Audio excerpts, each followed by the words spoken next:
¿Cómo consigue una persona del 97 trabajar como ingeniero en un equipo de la Fórmula 1?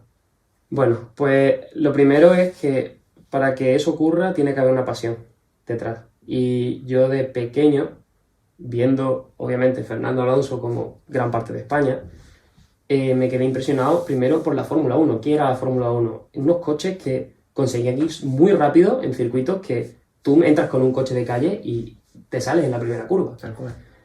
Y a mí eso me hacía pensar mucho de cómo lo hacían. Después me di cuenta que ahí entraban los mejores ingenieros del mundo y que además ahí era una de las cunas de la innovación. Cuando hablamos de innovación podemos pensar en la NASA, podemos pensar en la Fórmula 1, podemos pensar Facebook, Google y demás.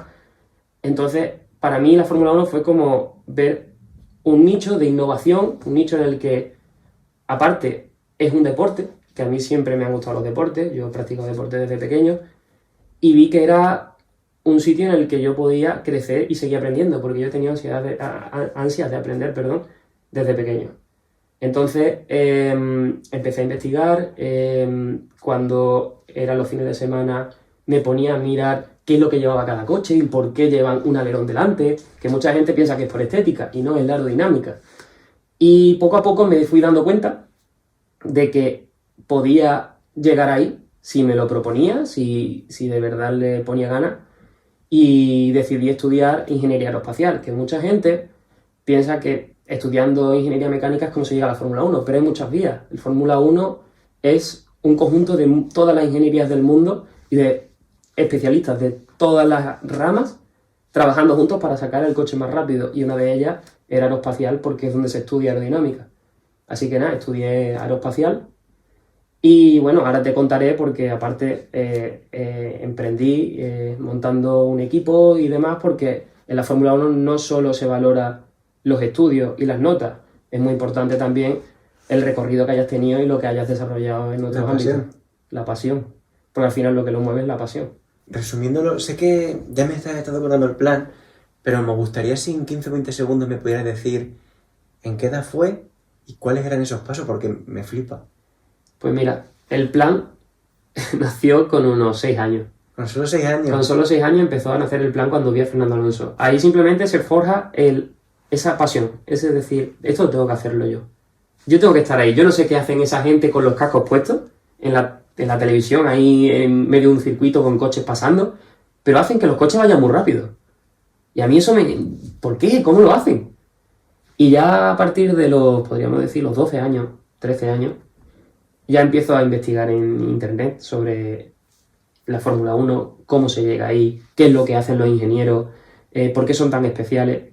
Y me doy cuenta de que el plan tiene que estar basado en, por un lado, educación, que fue ingeniería aeroespacial, otro lado, experiencia laboral, que fue mi experiencia en Airbus, el poco tiempo que estuve.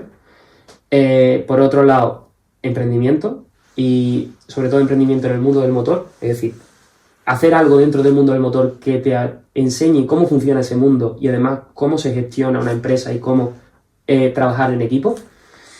Y por último, conocimiento en técnico en el motor, que fue lo de Brooks.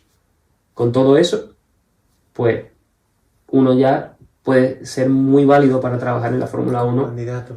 ¿Y cómo llegas a ponerte en contacto con una escudería? ¿Cómo puedes acabar? Tienes esta base, has ejecutado el plan.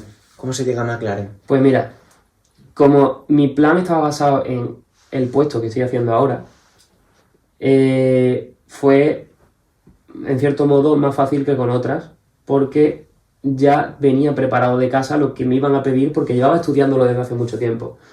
No quiere decir que sea fácil el proceso de admisión, yo lo he pasado muy mal, pero básicamente yo una vez que terminé las clases, no el máster lo terminé una semana antes de empezar en McLaren, me hice una lista de puestos de trabajo a los que echar solicitudes de diferentes equipos, me daba igual en aquel momento el equipo, y empiezo a organizarme, pues todos los días voy a dedicar una hora a hacer una carta de motivación, a hacer un currículum específico para cada puesto de trabajo al que voy a echar, y en estudiar esa empresa. En esa hora tengo que estudiar esa empresa, generar la carta de motivación y el currículum.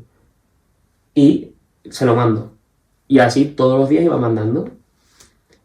¿Qué pasa? que muchas veces era no tienes experiencia suficiente, no vienes de una universidad como puede ser Southampton, puede ser Bath, pueden ser universidades de aquí prestigiosas o Michigan. Otras veces te decían que no porque simplemente no cumplías con los mínimos que tenían establecidos. Muchas veces era porque habías redactado mal la carta de motivación. Todo eso te servía. Muchas veces uno puede pensar que es una desmotivación, que es algo que, bueno, me están rechazando.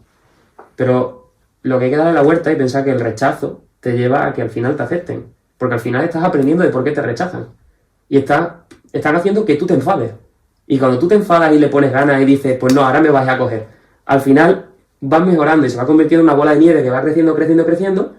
Y cuando te das cuenta, tienes un pedazo de currículum, una pedazo de carta de motivación, un pedazo de vídeos de presentación en mi caso, por ejemplo.